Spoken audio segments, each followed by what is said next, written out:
Good morning, everybody. Hello, hello. I'm Claudia Lefebvre, nutritional therapist and eating psychology coach with nearly 18 years clinical experience. As you know, I lecture at various nutrition colleges, and I'm here on YouTube live streaming every Friday morning at 11 a.m. So please like and follow for more. Subscribe to this page so you get notified. But today we are going to be talking about nutrition for cognition, and it's going to be a two-parter. So part one today, we're going to be covering some of the basic underlying causes, and then next week we're going to delve a bit deeper into specific foods and supplements. So we're setting the scene, but we're really looking at underlying contributing factors today. So hopefully you're going to find it really interesting. You're going to have lots of tips and information to take away with you. So maybe have a notepad at the ready. Good morning, everyone. So first of all, what do I mean by cognition? Well, it's our mental processes, isn't it? What taking place in the brain, our thinking, our analyzing, our creativity, our language, our learning, our memory, the whole thing. Our cognition influences how we interact with the world, how we interpret the world around us, like our conscious awareness, how we react to various sensory inputs, memories, and how we behave. Ultimately, it's how we express ourselves as human beings. So it's really, really important. And I know it's a cause of concern for lots of people. And often there's a process by which cognition can decline, and it starts off as a subjective decline where we start realizing that we're forgetting things. No one else knows what's going on, but we can start realizing, and then it can move into mild cognitive impairment, and then into various forms of dementia, whether it's Alzheimer's disease or dementia. The great news is truly there is so much we can do to help with cognitive impairment, especially when it's at the subjective or the mild stages. I mean, really, it's amazing how many people have gone through various programs or change supplements or changed our the way we're eating, and go, gosh, I've got so much better clarity of thought, I'm remembering things again. So there's a lot that we can do, but today I just want to set the scene and explain it. And as part of setting the scene, there's a really good test that I recommend you do. It's online, it's completely free of charge, and it's a website called Food for the Brain, their cognitive test. So you could search in the Google Patrick Holford Food for the Brain, or you could just go to foodforthebrain.org and then find the cognitive test, and it will test various elements of your cognition for you and give you an overall report, and it gives you like a total percentage sort of risk for dementia risk, but it also looks at your risk factors. And part of what we're going to be talking today, it looks like, for example, one of the risk factors is low carbs, glycemic index. How's your blood sugar doing? How are your brain fats? Are you having enough of your omega oils? Where's your B vitamin status at? What are your antioxidants like? Healthy gut. How healthy is your gut? We're going to be explaining more about this. Active body. How active are you? How much exercise or movement are you able to achieve? How active is your mind? Are you keeping active? Our brains are a muscle, aren't they? What are we doing to keep ourselves active? And how is our sleep? Hugely important for brain function. How is our sleep? Sleep deprivation is absolutely crucial. Oh, Carol, thank you. That's so lovely. Right. What's the difference between Alzheimer's and dementia? Are the names interchangeable, or they're two different things? They're actually two different things. So as far as I understand it, Alzheimer's disease has something called amyloid beta proteins, and this amyloid plaque can build up. So it is a different disease. Unfortunately, you know, there is a female bias with again with dementia. Last week we were talking about women's health, weren't we? Again, there's a you know, and again hormones can play a role. So you know, we're going to be covering all of this. So let's look at some of the things that can absolutely affect cognitive function, things that we can maybe control and help support our bodies. So number one is medication can affect cognition. So if you have started taking a medication and you've noticed an impact on your cognition, please go back to your pharmacist or your doctor. Maybe maybe they could do a switch of a different drug. But there's antihistamines, we all know, can cause drowsiness. Of course, that can affect cognition. Benzodiazepines, immunosuppressants, some of the chemotherapies, sleep medication, of course, can make us feel more drowsy. But some of the medications, for example, for Crohn's disease or for rheumatoid arthritis, they can affect how we feel. So worth noting. And if you are experiencing it, see it as a side effect and just ask if there's a different course of treatment that might not have the same side effect. Oh, excellent. One lady saying, what's the name of the tape for sleep apnea? Actually, because sleep is so important, this is really relevant. I used to have big problems with sleep, actually, and I just found wearing sleep tape, and you can get any tape. You could just use micropore, just get a roll of micropore, or you can Google on Amazon mouth tape, sleep tape. It's all there. But just even a roll of micropore, you just put a little bit over your lips, and it just really enhances the nasal breathing while you're sleeping, which makes sure you get more oxygen to your brain. So I find even when I have a bad night's sleep that I still wake up feeling more refreshed because I've had that nasal breathing through the night. So you never know, that could be the answer to improving your cognition. Is there a non-sleepy antihistamine? Oh, that is a question for someone like Andrew Lane, our pharmacist. There must be. But there are other underlying drivers too. And we're going to talk a bit more about this today. We're going to talk about underlying inflammation. We're going to look at the gut, the link between the gut and cognition, obesity, blood flow, methylation. We're going to dive into it a little bit. So actually, inflammation is probably the number one cause of cognitive impairment. From my point of view, this is what I'm looking for, because it's also something that we can really help correct.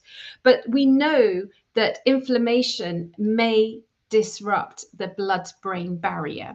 So at the edge of the brain, where the blood supply is going to the brain, there's this thing called the BBB, the blood-brain barrier. And I think of them, when I visualize the blood-brain barrier, I visualize like bodyguards, like security guards with the sunglasses and the tuxedos, and like they're very strong, and it's very protective because the body has to be really, really careful about what it lets into the brain.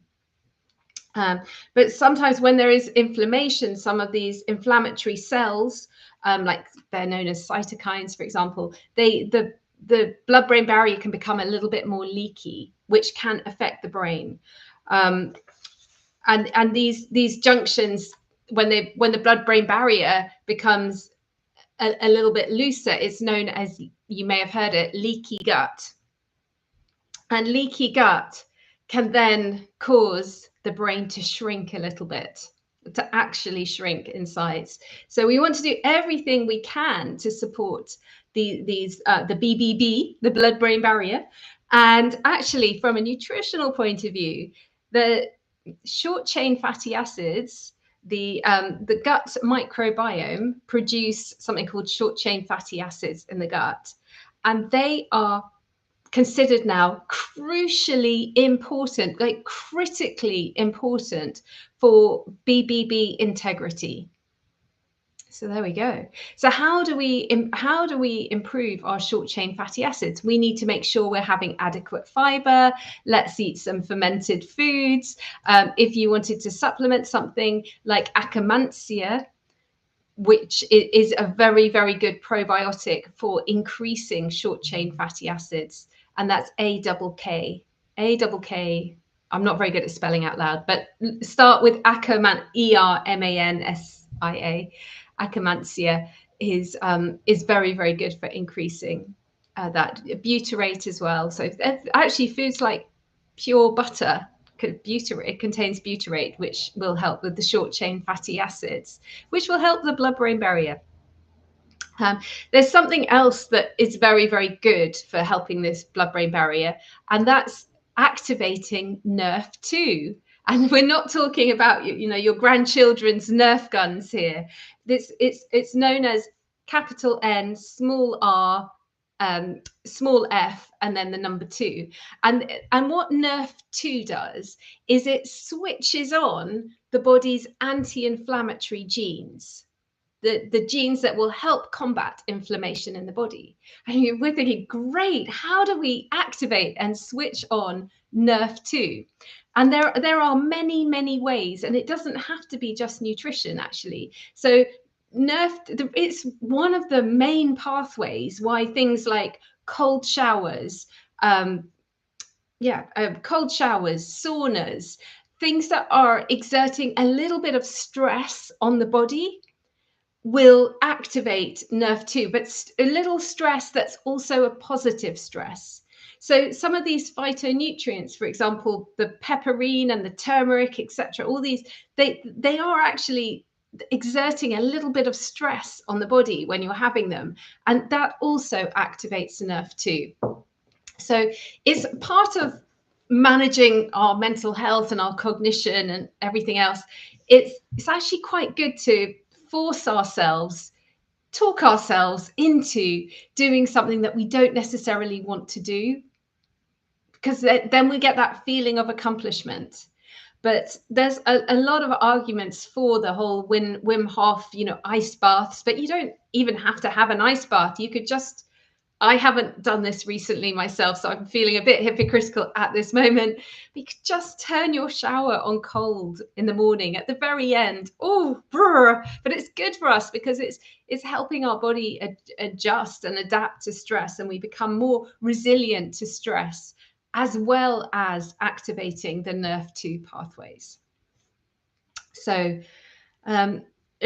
talking about brain inflammation, there's some really interesting new research coming out about periodontal diseases. So diseases in the mouth of the gums as a key cause of brain inflammation. I mean, I suppose it's all close, isn't it?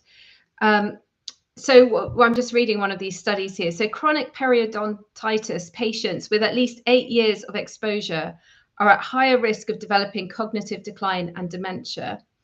Oral health measures of reducing it and reducing the bleeding, etc., have all helped. So I'm just trying to find a percentage that I don't have it. Yeah, so it basically, the periodontist drives inflammatory cytokines that can cross the blood-brain barrier. Okay, other things we need to be slightly aware of course, toxins drive inflammation, and then that would affect cognition. So looking at things like lead exposure, mercury, the heavy metals, the BPA, the plastics. Don't ever microwave in a plastic container. Always, if you were microwaving, always decant. Pesticides as well, as much as we can. Look into the Dirty Dozen and the Clean 15. In fact, we'll do a session on that at some point, about how, obviously, organic foods, the main advantage is they don't have the pesticides, but we can't always necessarily obtain all those organic foods. They're very expensive sometimes as well. So this is where the Clean 15 are foods that aren't pesticide free, but they're less likely for the pesticides to contaminate the food itself and to really get through. Mold exposure is another one for people who are sensitive to mold. Some people will be living in a damp, moldy, black mold conditions. They'll be fine. Other people not fine. So it really depends on you. But this is where actually working on our gut, they always say what's good for the heart is good for the brain, but actually what's good for the gut is good for the heart. It's also good for the brain. So this is some human evidence here. So a study of 56 young healthy adults reported having more functional, so they reported having more gut symptoms like e.g. IBS is associated with greater subjective and objective cognitive difficulty. So they looked and then randomized control studies, trials in people with Alzheimer's disease or mild cognitive function concluded that cognitive function significantly improved after probiotic supplementation compared to the control group. And the probiotic intervention was typically for 12 to 24 weeks. So not a huge amount of time. So if you feel that you would benefit from a probiotic, it is definitely worth taking. There's one that I was learning about actually this last week. I think it was Nature's Best. Nature's Best, and it's designed to survive. It's layered basically, and it's designed to survive different environments. So the layer that will dissolve through the stomach acid, and then as it passes through the different parts of the digestive tract, and it will release different bacteria at different parts. Incredible technology, and the advances that are being made with probiotics is absolutely extraordinary. And you can now, of course, you can get probiotics, like for example, you can get Neurodophilus, which are probiotics specifically that we know are strains that support the brain and the gut, the blood-brain barrier. So interesting, isn't it? There's so much that we can do. But if you didn't want to take probiotics, just make sure you're getting enough fiber, that you're not having too much sugar, and that you are eating some fermented foods here and there. So the kombucha, the kimchi, the miso, all the rest of them. The live yogurts. If you're going for live yogurts, you want to go for live Yeo Valley or Onken, the ones that sort of have proven probiotics. Right, so we've talked about inflammation. We've talked about toxins fueling the inflammation. Another thing that's worth looking at is homocysteine levels. Now, homocysteine is a marker that you can absolutely ask your GP to test. Well, on the Patrick Holford's website, when you do the Cognition test, Food for the Brain, you'll see that he also does a range of tests. He's testing vitamin D, omega oils, omega fats, and definitely homocysteine. And I think there's something else I can't remember. But yeah, I need to check my Cognition, don't I? But the homocysteine is something you can definitely ask your GP to do. And it's really, really worth it, because we know that homocysteine levels can build up when vitamin B12, folate, B6 are low. And there have been many, many people who've been on the brink of asking for or having being tested for Alzheimer's disease, for severe cognitive impairment, who it actually has turned out is just low B12, extremely low B12. So B12 deficiency can cause tremendous fatigue, of course, because it's an anemia, as can iron deficiency. And when these are corrected, can be absolutely life-changing. And a lot of people have with B12 deficiency end up having injections, and they can feel when those injections are wearing off, but it will absolutely affect cognitive function as well as energy. And there's a huge link between sort of mitochondria, which are our batteries in our cells, and our energy, but also our cognition. So look into your homocysteine levels, and we know that one study here is like every 5 mole increase in homocysteine and blood homocysteine levels was linearly associated with a 15% increase in Alzheimer's disease risk of Alzheimer's. So definitely know your numbers. Always know your numbers. Always ask for that test. If you're having blood tests done anyway, say, oh, please could you test my homocysteine levels? And if they say why, we'll just say, well, for my risk of heart disease, because that's the very well known risk behind elevated homocysteine.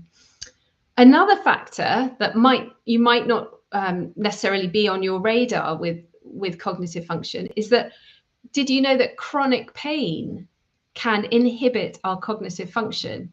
It's really difficult to think straight, isn't it, when we're in pain? But it's there's a process known as cognitive inhibition.